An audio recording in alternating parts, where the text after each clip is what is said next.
The committee got a couple of things wrong, which is no surprise to anybody, and all that's coming up after the bumper. Don't be cornering me. Hold up. Time. You gotta help me with that corner shit.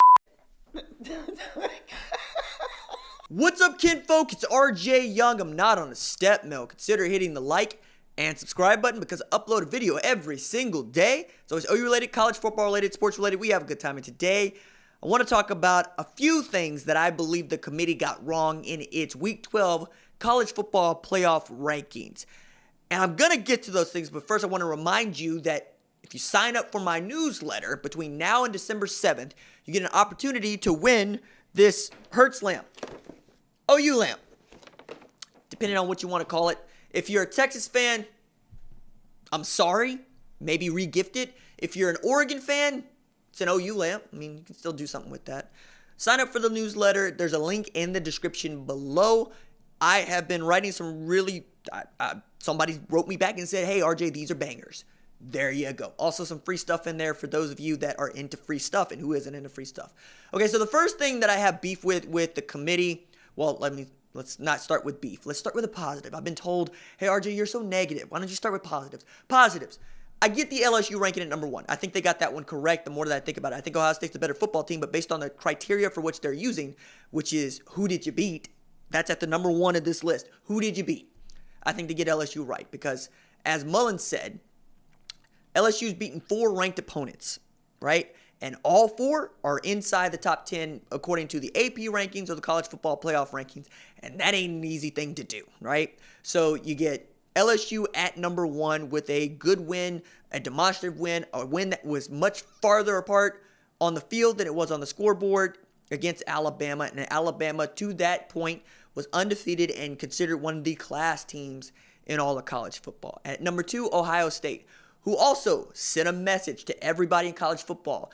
Chase Young might be sitting this one out, but we're still going to beat 3-6 Maryland like they stole something, like a rented mule. We got them up off the blacktop real quick, fast, in a hurry, putting up 42 and 1/2 football, then calling a timeout. That's how badly they wanted to stay at number 1. Wasn't enough because if LSU beats Alabama, you understand what that means. Ohio State to this point has beaten Wisconsin. Michigan State, that's 2. 2 is less than 4. You understand where we're going with this, where we're going with this. And then at number 3, Clemson, the first 10-0 team in college football. Also, we beat North Carolina State like said rented mule. We got them up off the black pot. We're going to be the representative in our division for the ACC championship, for which we will probably win. And then they're going to be right back where they were last year, which is the college football playoff.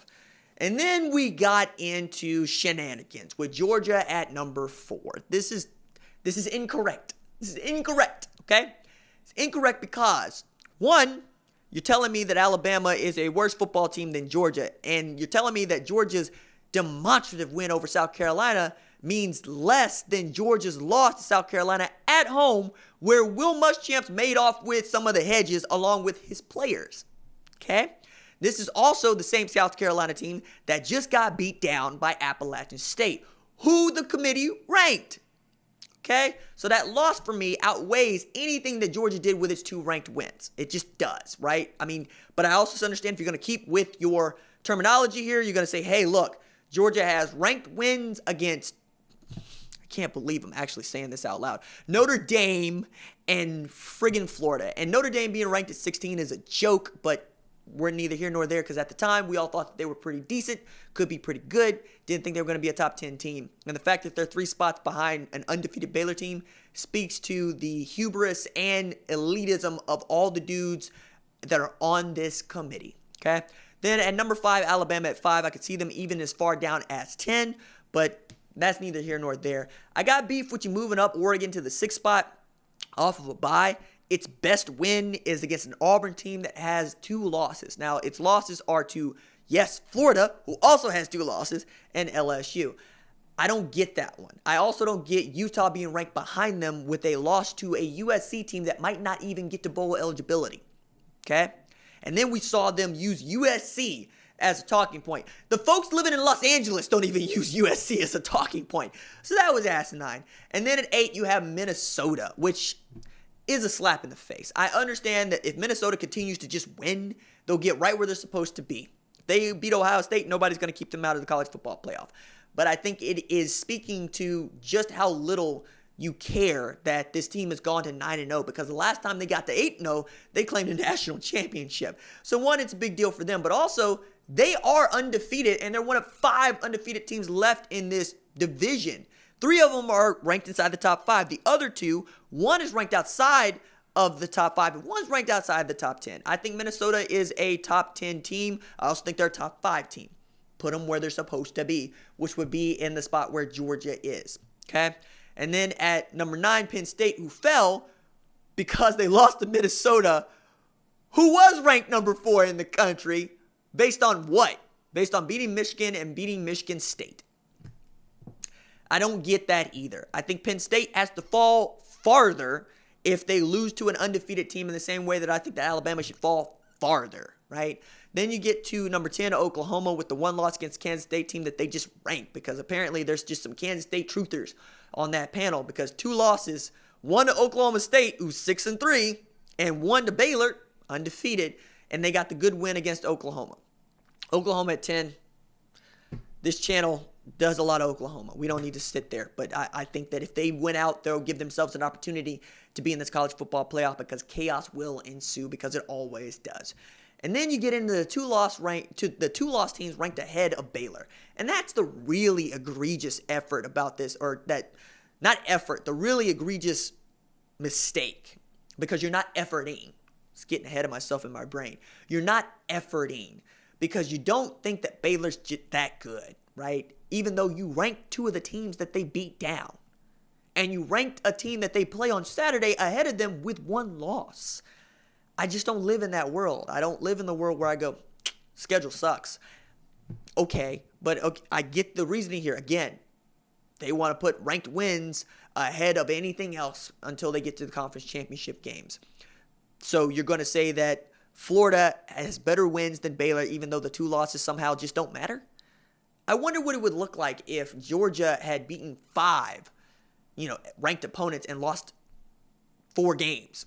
How would that look? Same thing with Florida or Auburn. How would that look? South Carolina would be a representative of this. If they beat Alabama and they were to beat A&M and they beat up on Georgia, but they lost to Appalachian State, and, keep going down the list of whomever you want to add that wasn't ranked at the time, where would they rank them? That's where this formula that they're using really starts to just muddy up, because it just values the teams that were ranked by a bunch of Associated Press voters who are journalists, and themselves, who don't actually coach or play the game and wear suits to work. Scoreboard. That's why I'm a proponent of the scoreboard.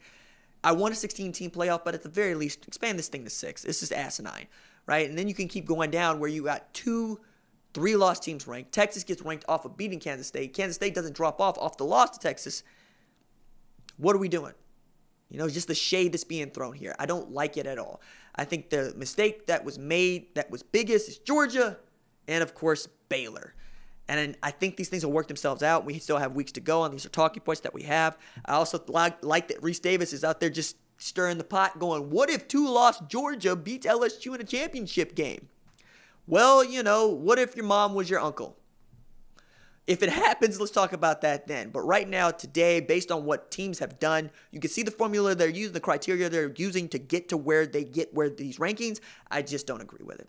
All right, that is it for me. Doses.